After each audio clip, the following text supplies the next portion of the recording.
ज़मीन उनकी है, वो बस रहे हैं, इसराइल ने उनको अपना गुलाम बना रखा है। फिलिस्तीन और इजराइल के बीच जारी युद्ध पर अपनी प्रतिक्रिया व्यक्त करते हुए जमीयत उलमा हिंद के अध्यक्ष मौलाना अरशद मदनी ने कहा है कि इसे युद्ध का नाम नहीं दिया जा सकता, क्योंकि युद्ध तो वो होता है जो बराबर के लोगों में होता है।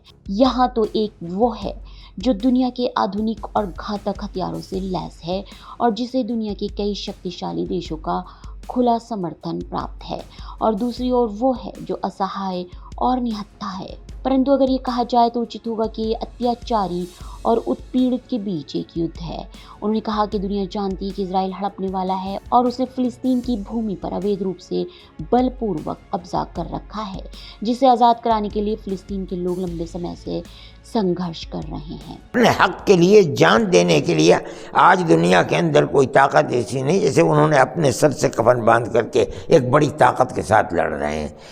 इसराइल की सूरत यह है कि दुनिया का जो असलहा अमेरिका के पास है वो इसराइल के पास भी है। वहाँ की फ़ौज आने के लिए आपने क्या दुनिया ने नहीं देखा कि अमेरिका का सदर आया है और आकर के हाथ मिला रहा है और ये कह रहा है कि हम तुम्हारे साथ हैं। इसके बावजूद वो एक ताकत जो निहत्ती ताकत थी। यहाँ मौलाना मदनी ने तालिबान का भी उदाहरण दिया और कहा कि एक समय में तालिबान को भी आतंकवादी कहा गया, मगर जब अब वो अफगानिस्तान में सत्ता में आ चुके हैं तो ये पैमाना बदल चुका है। अब उन्हें कोई आतंकवादी नहीं कहता। उन्होंने जोर देकर कहा कि केवल इसलिए कि अपने देश की स्वतंत्रता के लिए लड़ने वाले मुसलमान हैं, उन्हें आतंकवादी करार देना न्याय की बात नहीं है।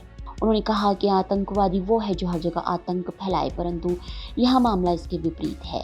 हमास के लोगों ने कभी किसी दूसरे देश में ना तो आतंक फैलाया और ना ही वो किसी अन्य देश की सुरक्षा और एकता के लिए खतरा हैं, बल्कि उनकी सभी गतिविधियां फिलिस्तीन तक सीमित हैं।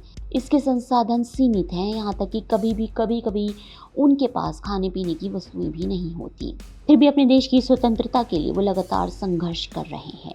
पिछले दिनों उन्होंने जिस साहस का प्रदर्शन किया, यहाँ तक कि घर में घुसकर ताबड़तोड़ हमलों से दूसरों की भूमि हड़प जाने वाले शक्तिशाली इजराइल को नाको चने चबवा दिए, वो एक असाधारण कार्य था।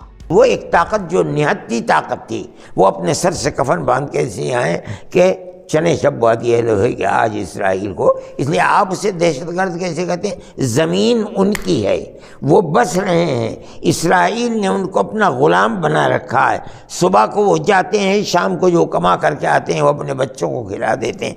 इस माहौल के अंदर उन्होंने जंग की है, अपने सर से कफन बांधा है। ये दहशतगर्द नहीं, ये अब दहशतगर्दों से अपना हक छीनने वाले हैं। वो हैं दहशतगर्द जिन्होंने इस ज़मीन पर कब्जा कर रखा है। उन्होंने ये भी कहा कि इजराइल पिछले कई दशकों से असहाय लोगों का खून बहा रहा है, यहाँ तक कि महिलाओं और बच्चों को भी बहुत क्रूरता से निशाना बनाता रहा है, परंतु दुनिया इसे आतंकवादी कहने का साहस नहीं कर पा रही है, शायद इसलिए कि उसे अमेरिका का समर्थन प्राप्त है।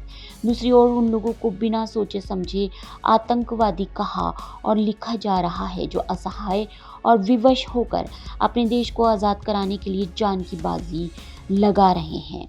अगर हिंदुस्तान की आज़ादी के लिए अपने सर से कफन बांधकर जंग करना और अंग्रेज़ को निकाल कर बाहर कर देना ये दहशतगर्दी नहीं है, तो हमास का और फ़लस्तीनियों का इसराइल के मुकाबले के अंदर सर से कफन बांध कर खड़ा होना ये कैसे दहशतगर्दी बन जाएगी? मौलाना मदनी ने अंत में लोगों से कहा कि वो अखबारों और टीवी चैनलों द्वारा फैलाए जाने वाले दुष्प्रचार से प्रभावित होकर फिलिस्तीन के लोगों के बारे में कोई अंतिम राय बनाने से पहले अपने इस क्षेत्र के इतिहास का अध्ययन करें।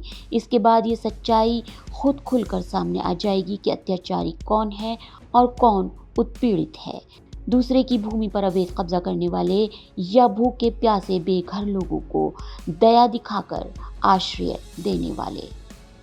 Bureau report, ST news.